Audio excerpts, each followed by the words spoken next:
살아생전에 권력을 잡은 사람들은 많이 있습니다. 부귀영화 누린 사람들 많이 있죠. 그런데 그들이 세월이 지나고 후대에 이르러서까지 좋은 평가를 계속 받기란 쉽지 않은 일입니다. 자, 오늘 다루고자 하는 인물들은요. 1인자도 아닌 2인자의 신분으로서 당시에도 부귀와 영화를 누렸고 백성들을 위해서 최선을 다해서 노력했고 500년이 지난 지금까지 존경과 여러 가지 교훈의 롤모델로서 칭송을 받는 인물들이 되겠습니다. 바로 조선을 건국한 이성계의 5번째 아들 태종 이방원을 도와서 조선을 다잡았던 하륜, 그리고 세종대왕을 도와서 그를 모시고 조선 15세기를 최고의 태평성세로 만들었던 황희정승, 이 두 사람의 이야기가 되겠습니다. 자, 이 두 사람으로부터 우리는 무엇을 배울 수 있을까요? 지금부터 이야기 시작해 보도록 하겠습니다. 자, 하륜하고 황희는 모두 고려 말부터 이제 조선 초까지 걸쳐 살았던 사람들이고 실제 두 왕조를 섬긴 신하들이 되겠습니다. 혹자는 이렇게 말할 수도 있겠죠. 이거 뭐 변절자 아니냐 이렇게 말할 수도 있는데 글쎄요, 21세기적 시각에서 그렇게 얘기할 수 있을까요? 그러면 뭐 고려의 멸망과 더불어서 전부 다 뭐 길제나 정몽주처럼 뭐 죽거나 낙향을 해야지만 그 사람이 훌륭한 사람이라고는 말할 수 없겠죠. 적어도 이 사람들은 어떤 자신의 임금에 대한 충성과 백성에 대한 사랑, 애민 만큼은 손 꼽을 정도로 어디 내놔도 손색이 없을 만한 사람들이었고, 그리고 그들이 이루어놓은 업적으로 많은 백성들이 행복하게 살 수 있었다. 뭐 그 하나만 보더라도 칭송을 받을 사람들이 아닌가라는 생각을 해봅니다. 자, 근데 이들이 전부 다 이제 유학자, 성리학자들 아니었습니까? 보면은 성리학은 또 뭐야? 유학은 뭐야? 이렇게 궁금해 하시는데요. 자, 먼저 유학, 그리고 그 한 갈래였던 성리학 이야기, 배경 지식 보고 이 두 사람을 이야기해 보도록 하겠습니다. 자, 공자는 이제 기원전 500여 년 전쯤에 태어난 사람입니다. 그러니까 나이 순대로 하면 석가모니가 가장 많고요, 나이가. 그리고 공자께서 한 10여 살 정도 더 어리시고요. 그리고 예수님 같은 경우는 한 500살 정도 더 어리신. 그러니까 나이 순서대로 하면은 석가, 공자, 예수 뭐 이렇게 되는데요.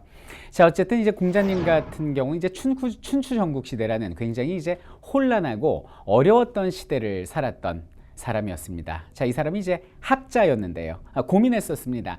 당시에 수많은 학자들이 고민했던 것과 비슷한 맥락이었는데 왜 이렇게 세상이 혼란할까? 어떻게 하면 이 세상을 안정시킬 수 있을까를 고민을 하게 됩니다. 이때 이제 공자의 깨달음은 무엇이었냐면 개인윤리 사상으로 접근을 한 거예요. 세상이 혼란한 이유는 뭐냐면 내 윤리성이 타락했기 때문이다.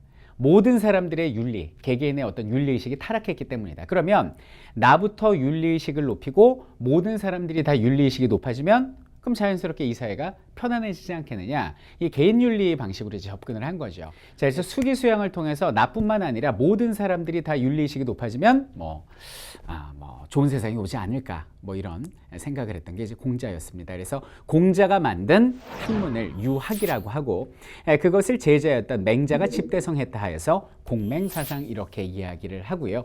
훗날 이것이 종교화가 돼서 유교라고 부르는 것입니다.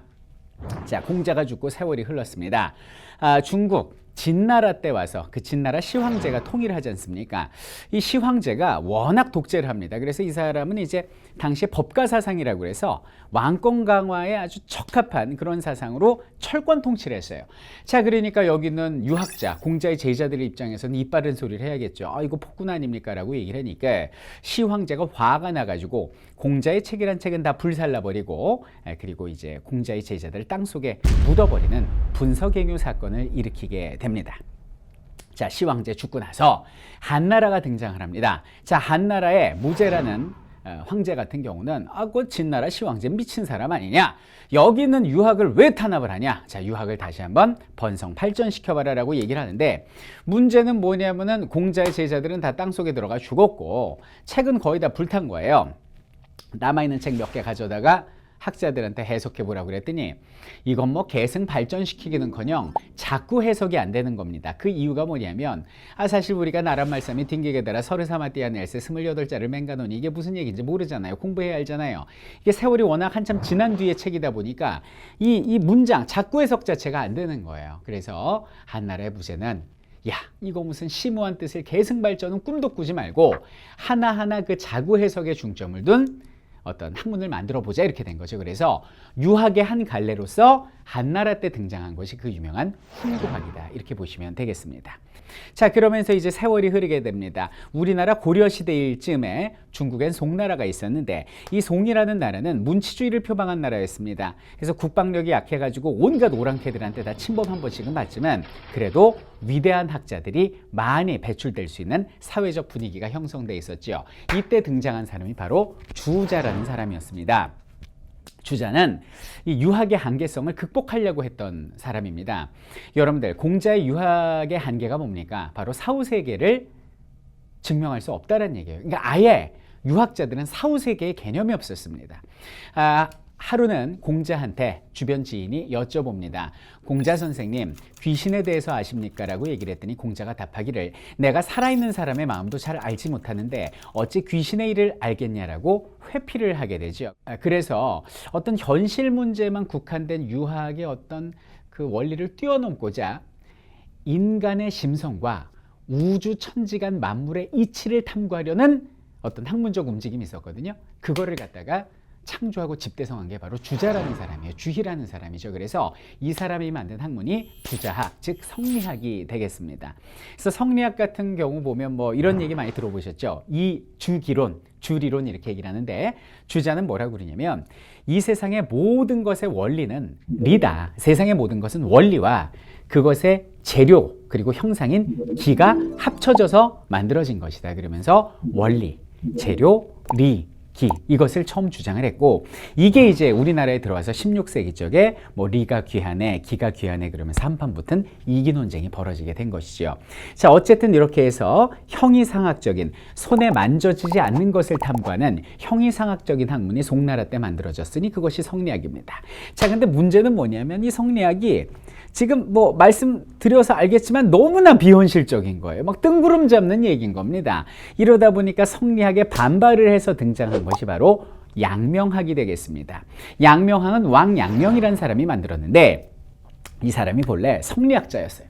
근데 이게 너무나 고리타분하고 비현실적인 거죠. 그래서 성리학의 원리를 조목조목 비판하는 안티 성리학을 만들었으니 이것이 양명학이 됩니다. 뭐 예를 들면 이런 것이죠.